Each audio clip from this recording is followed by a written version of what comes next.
Hi guys, DVD here, and I know I had a bit of a teaser of a short over the other week, over the other day there, in regards to some secret testing the scope. Well, I can now reveal what that scope is. This is the new Hik Micro Alpex 4K Lite. This is the compact version of the 4K Hik Micro, the Alpex that you have been used to. Now, I'm going to be honest, I have just received the specs of this scope. The one thing that stands out is the weight. The weight is around about 450 grams. That's without the mounts, without the various other bits and everything, but without an IR torch. Now, this doesn't come with an IR torch, so basically this is being marketed as a rimfire / air gun digital day scope with night vision capabilities, with a laser rangefinder, bullet drop compensator and all the usual stuff.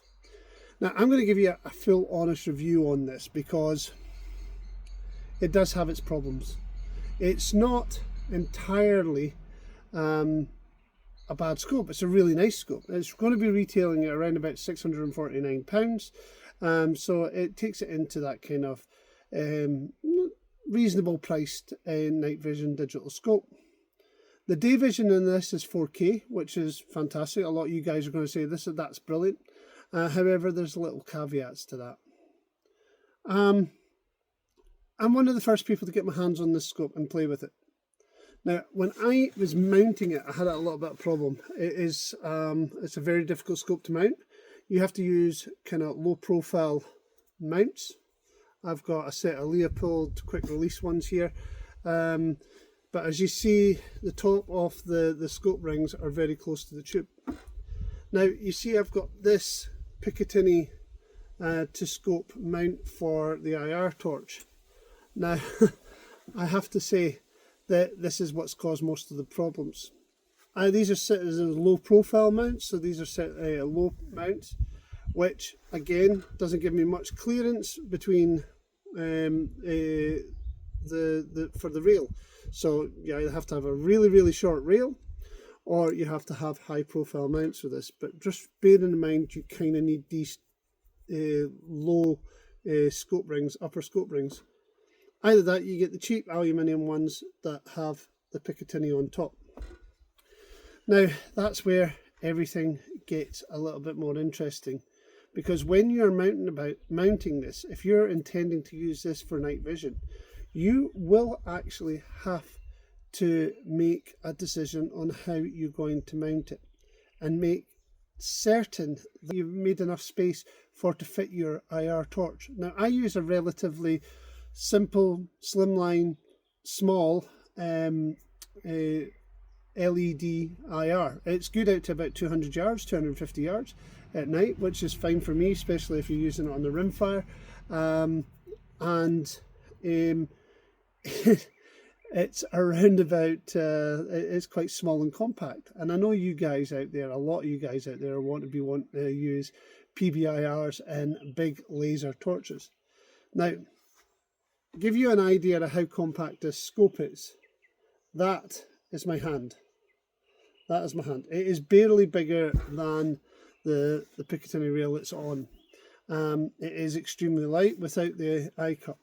Now, the reason why, again, this is a air gun or a rimfire a rifle scope is because your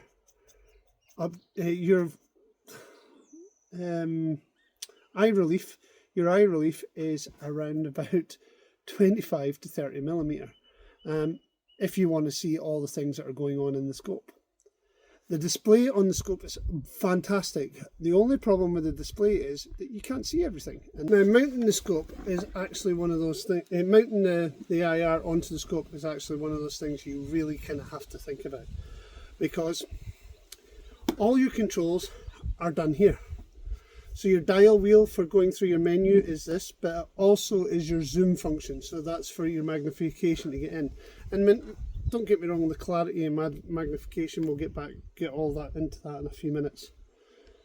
But let's just put this on, and as you see, I have quite a small T20 style IR unit. It's a Night Fox, not expensive, 40 quidish. Now I'm not going to close it up, but that gives you kind of an idea. Even if I mount it real close to the front, you have to do a lot of when you're working on it, you have to use your thumb to use the dial wheel, and then getting into the buttons is quite cumbersome. Now think about it, if you were say wanting to mount your scope further back so you can get a better access to your dimmer or your on and off switch, then you are not going to be able to use this at all, and this is all your functions. The other thing about it is if you are using a big torch like a PBIR, that'll be out to here. How are you going to get in underneath your torch to actually use your function wheel, to use your function buttons? Now, honestly, I'm going to be honest. A lot of you guys out there who are professional pest controllers, I usually have a mount at the front of on this stock that I've got a Picatinny mount that goes on the extra stud at the bottom here. Now, I know a lot of you guys are going to be quite happily have rail mounts or attach your IR torch to somewhere on the stock instead of actually on the scope, but quite a lot of you don't. Quite a lot of you will set up just the exact same way as I've just set up, and there isn't a lot of real estate for it to do that. Now, I'm not the only person that said that. I've spoken to a friend of mine, Paul Schofield, Northeast Vermin Hunters UK. Now, he had one of these scopes from Hik Micro, and he had come across the same conclusion. He had no idea how he was going to use it at night, but we're going to do that. Now, this is only a quick review because the release date is midnight tonight, so I am pretty much going to put a quick review. There is a couple of things that I do have to say. We tested it. Well, the Toby from RMacleods, this is courtesy of Toby from RMacleods. He was out shooting with me, and he was using this rifle with this scope the other night there. Shot a few rabbits. He was quite happy. He shot, we were shooting apples at 119 yards. I also put alongside another rifle with a different night vision scope just to kind of get an idea. And I'll do more videos on that in the next week or so. But I want to do this for the release. Now, this colour, daytime mode on this is fantastic. Providing, here is where the provisos are. This gives you two options. You can either set it up from a 50 FPS function or 100 FPS. So that's 100 frames per second or 50 frames per second. Now, if you're using the 100 frames per second during the day, you will find this unit gets very, very hot, and your image will start to become laggy and jittery when you're looking down the reticle. Now, I suggest if you are purchasing one of these scopes, during the daytime, use it on 50 FPS. Now, here's where the kicker is. See if you are going to be running this along with your IR for night vision. You want to be running on 100 FPS, because the 50 FPS takes up too much radiation from and waves from the IR, so you won't get as clear an image as what you would if you're 100 FPS. Now, there's other brightness settings and everything on this scope that help you out with your night vision brightness, and it is fantastic out to 200 yards. But bearing in mind, the scope is designed only for you guys to use them with air rifles and rimfires, so that you're probably only going to be using this scope out to between 50 or 20 yards and 150 yards. You're probably not going to go that far past that, especially if it's windy. Now, we were shooting and it was a bit windy, and the laser drop compensator and the laser rangefinder worked perfectly fine. It was fantastic. Now, Toby's a relatively novice shooter, and he was coping quite well with this rifle and well with this scope setup. The only thing I have to say in regards to about novice shooters is Hik Micro have done this with all their models.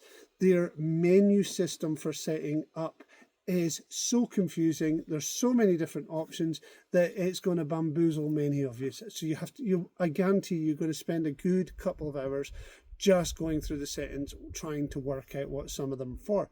Now, there is settings in the scope that make absolutely no sense. There is for instance, there's a smart IR setting. Now, what's that for? That gives you a presumption that this unit must come with an IR, but it doesn't. For £649, you get what's in the box. You get a charger, you get a battery, you get some cleaning cloths, the instructions, and you get the scope. You do not even get any mounts with this. So genuinely, you're going to struggle with if you are not used to setting up different scopes. Luckily, I always have spare scope rings and various other bits and bobs because I used to use scopes, used to use Digexes and stuff like that. So the one thing I did try and do is I did try and put this on a mono mount, but because the size of mono mounts on the scope rings, I couldn't find anywhere to put the torch because the mono mount scope rings are quite thick. Now that comes to another part about the mounts. Now these are 2 screws per mount. So if you're used to having like sports match mounts or higher end tier 1 mounts, for instance, that either have 4 screws or 6 screws on each mount, you will have no real estate on this scope whatsoever to mount an IR unless you have your upper ring with a Picatinny on it. Now, and usually it's only very, very cheap rings that actually provide that function. Now, the good points. Clarity in the scope, once you've got your settings right, are fantastic. Yes, the colour in this is great. It's along the same lines as many scopes, digital day scopes on the market around about the same price. Not just the fact that the colour is fantastic at night, you are going to get clear night vision with a fairly okay IR torch. Nothing special. So, but bearing in mind, it doesn't come with an IR torch. £649 isn't a heck of a lot of money for what this is providing, and 5 years ago that would have been phenomenal. But there is other scopes on the market that are can compete with this and are rated to higher centre fire specs that are tested with 50 BMG or whatever. This Hik have decided is solely going to be aimed at the rimfire and airgun market. And I know I've said that quite a lot of times, but I'm just kind of saying this as I'm maybe a bit of a rimfire guy. I love my 22s. I've got a couple of them. I love the 17 HMR, and to be honest, they are a lot of fun, whether you're plinking or doing a bit of rabbits. However, as most of you know, my thing is centre fires, whether it's a 223, 243, 6.5 PRC, 6.5 Creedmoor or 270. I basically spend more time using that than what I will use this. Over the next week, I might actually put this scope on a centre fire and see how it copes.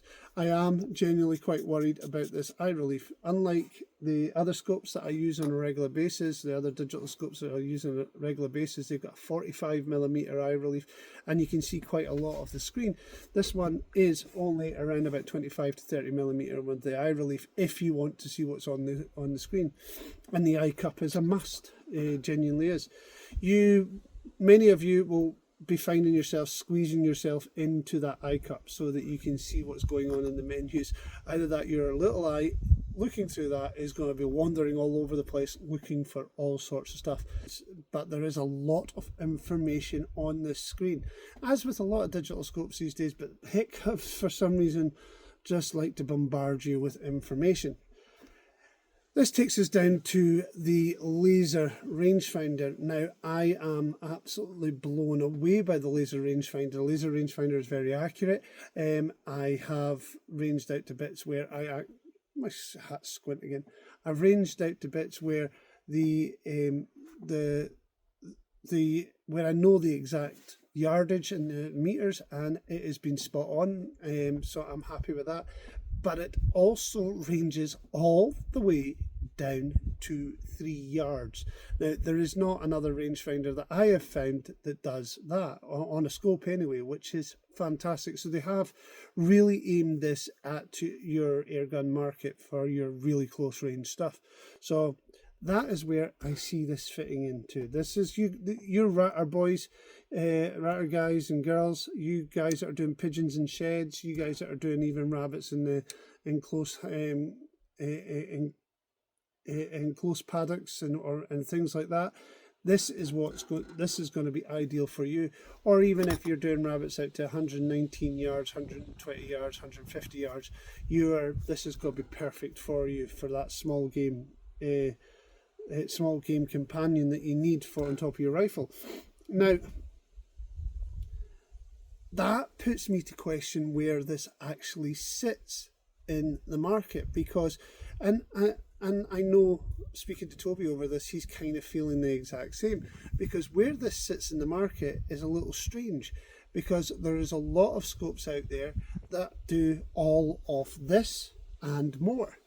There's a lot of disappointing features with this scope, like where they've put this here to be able to use it as a night vision scope along with an IR torch. So my first impressions though, for 649 quid, this is a fantastic little scope. It sits well on my rifle. It's light on the rifle, it's balanced, it's a nice little tube. It's a nice little tube design. It's lightweight, 400 odd grams, which is fantastic. And if you can get it mounted perfect on the right kind of rail, and you can, like, although it took me about 2 hours to kind of go through what rings and stuff like that I want to do, and I was getting a little bit frustrated with it, now I kind of got it set up. It's quite a nice little kind of addition to this rifle. But genuinely, there is other scopes that can do all of this and give you more facilities for a little less money. So where does the Hik Micro Alpex Lite sit on the arsenal of scopes that are out there just now? And I have no idea.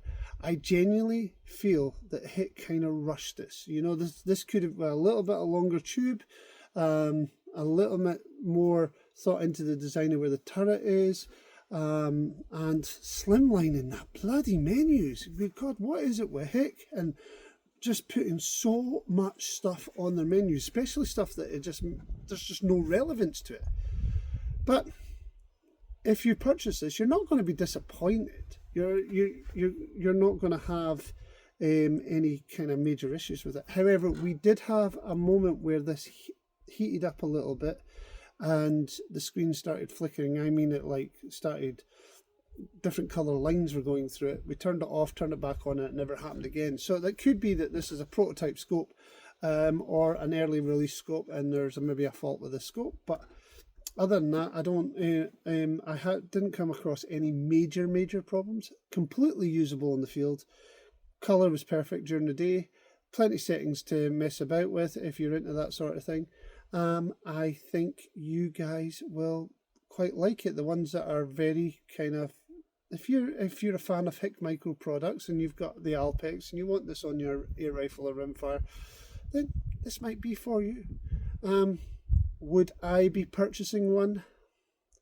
Do you know, if I didn't have the options of other things and knowing what I know, I probably would. This would be a go-to scope if I was a complete, if other products were complete unknown to me. Do I think there's other things that are better on the market?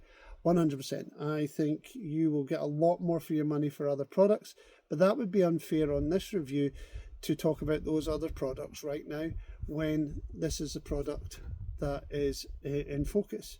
It does what it does, and you will be happy with it if you purchase it. Just bear in mind there's a few little flaws. You cannot, like for instance, you cannot zero this in 100 FPS. You have to have it on the FPS setting before you can zero it. That proves to me that you really shouldn't be using 100 FPS during the day. That is only designed for night vision. It doesn't say it in any of the literature. It's got a fantastic display screen, but again, you can't see the whole screen. So you kind of find yourself wandering around the screen with your eye instead of looking at what you're shooting. It's got full record function, and even with low recoil, it seems like the recoil activated video does kind of work, which is great, because that's usually a notorious problem. There is functions on this scope that work, there is functions on this scope that just mean absolutely nothing, and there's functions on this scope that are just completely stupid. But I'm sure we can go through a lot of scopes on the market and actually think the same. This has a place in somebody's gun cabinet, on somebody's rifle. Whether it's a place for mine, I'm not sure. In a couple of days I might have a change of heart, but at the moment it doesn't really replace what I've already got, and that is my full honest review. As I said, I let Toby from RMacleods go a rip for it. I think he's a relatively novice shooter, and I think he found it really easy to use in the field. He didn't have to go through the menus much. I even got him to zero the rifle, so that it kind of proved. I did give him a little bit of coaxing. Like for instance, under zeroing, corrections is where you zero your rifle and change the parameters. That's strange wording when everybody else doesn't use that. Anyway, it's getting dark now. I'm going to go and see if there's any rabbits or foxes about, and I'm going to leave you to make up your mind whether you want to purchase the new Hik Micro Alpex 4K Lite. I'll catch you again, stay safe, and I'll speak to you soon.